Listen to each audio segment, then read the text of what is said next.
Hey guys, welcome to our video series of Ask Us Anything. We're answering questions around technology, the Bible, Christianity, sexuality, culture.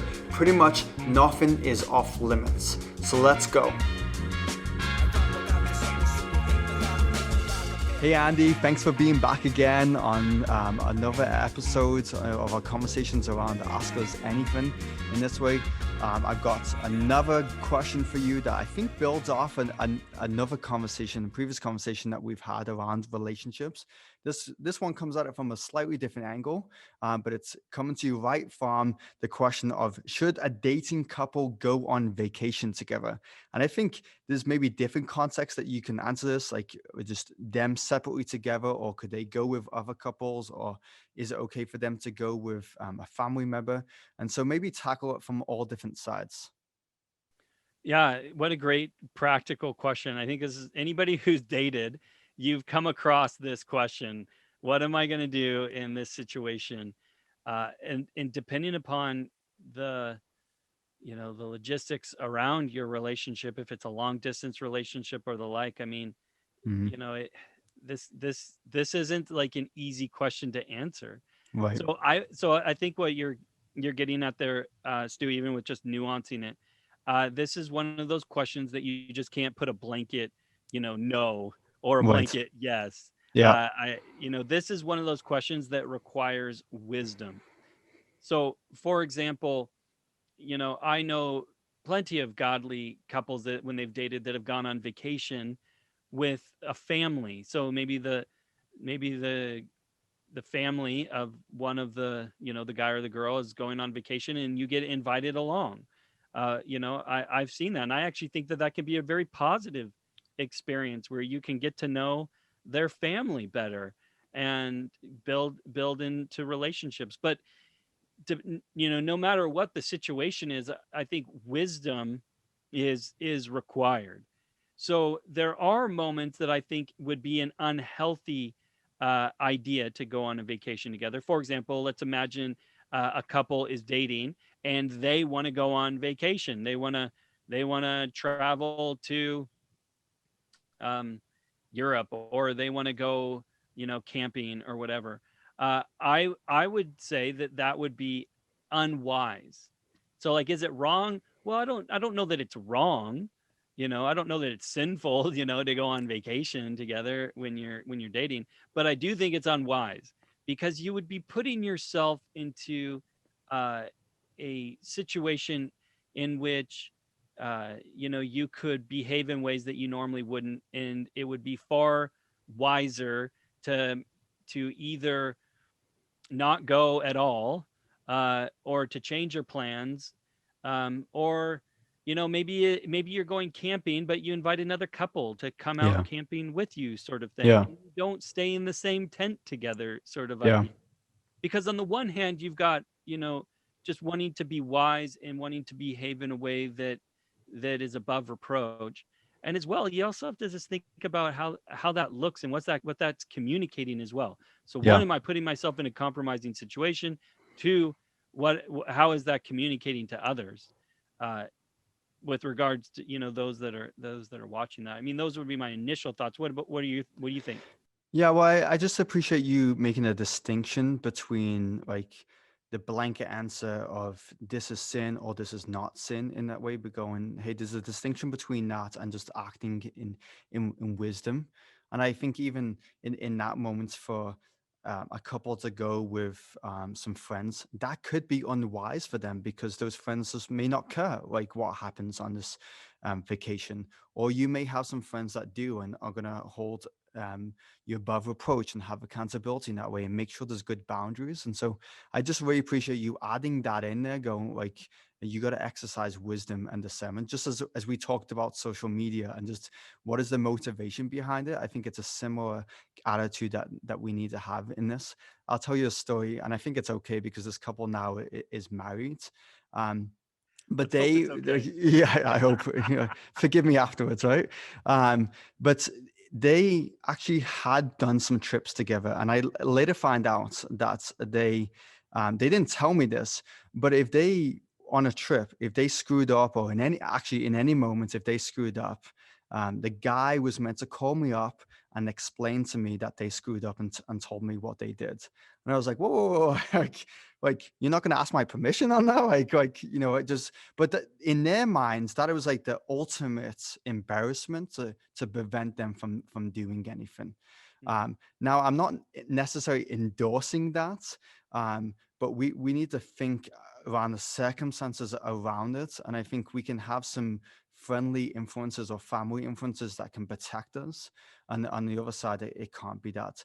But in general, for my thinking, I just don't think it's wise for a couple to go alone on vacation together, just because we live in a in a culture and a society that just promotes different things. Like the temptation is there. So why would we put ourselves in a moment of temptation?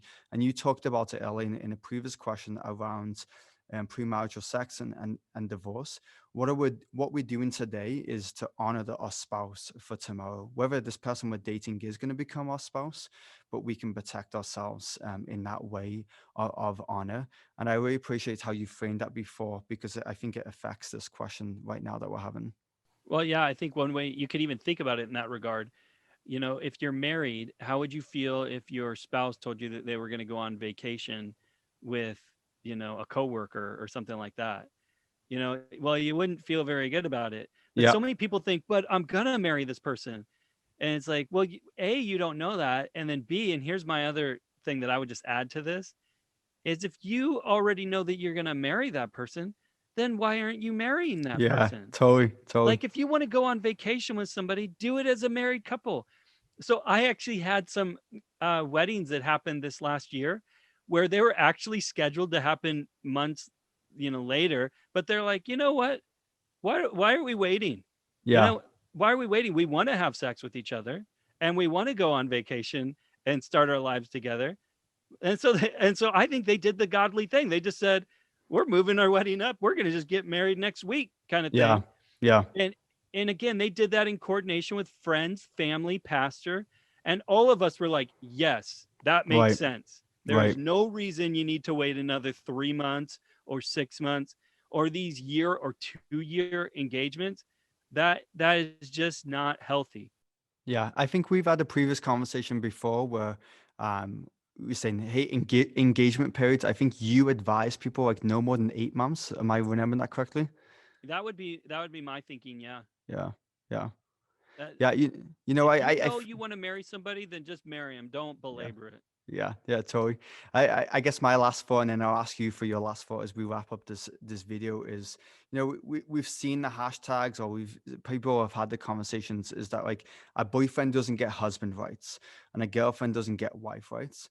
And I think that the right of a married couple is that you get to go on vacation together by yourselves. Like, even as you're older and you have kids and all that different stuff, there's something special and unique when a couple goes away for an anniversary or some kind of other celebration that way, or just some kind of a break, because there's a different kind of desire in that kind of trip away, that you get that right.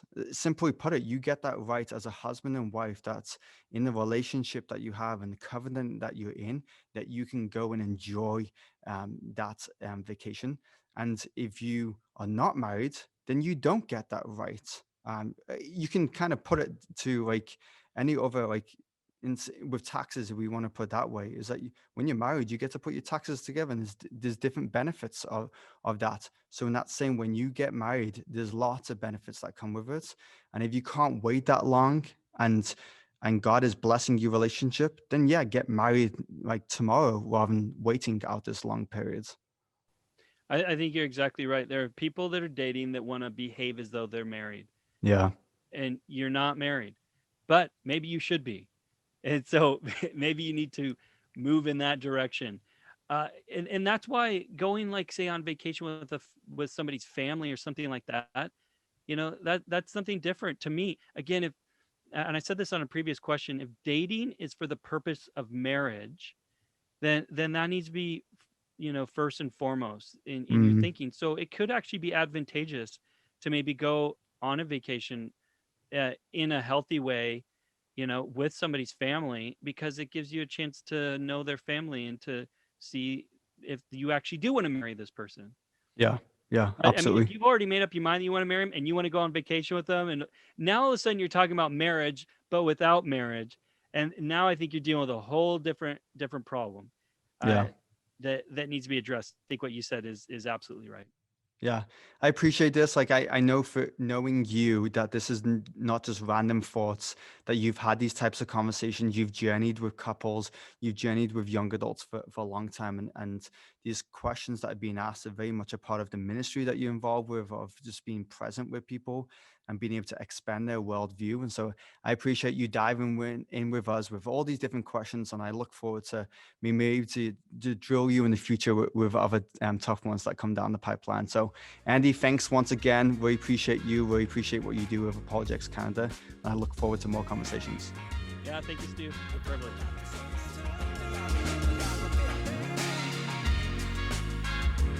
Thank you for watching this conversation where we answered questions in our Ask Anything series. Make sure that you're following us on social media. And if you got a question, you can head on over to the link in our profile and be able to submit your question. And you never know, maybe we'll be answering yours next. See you next time.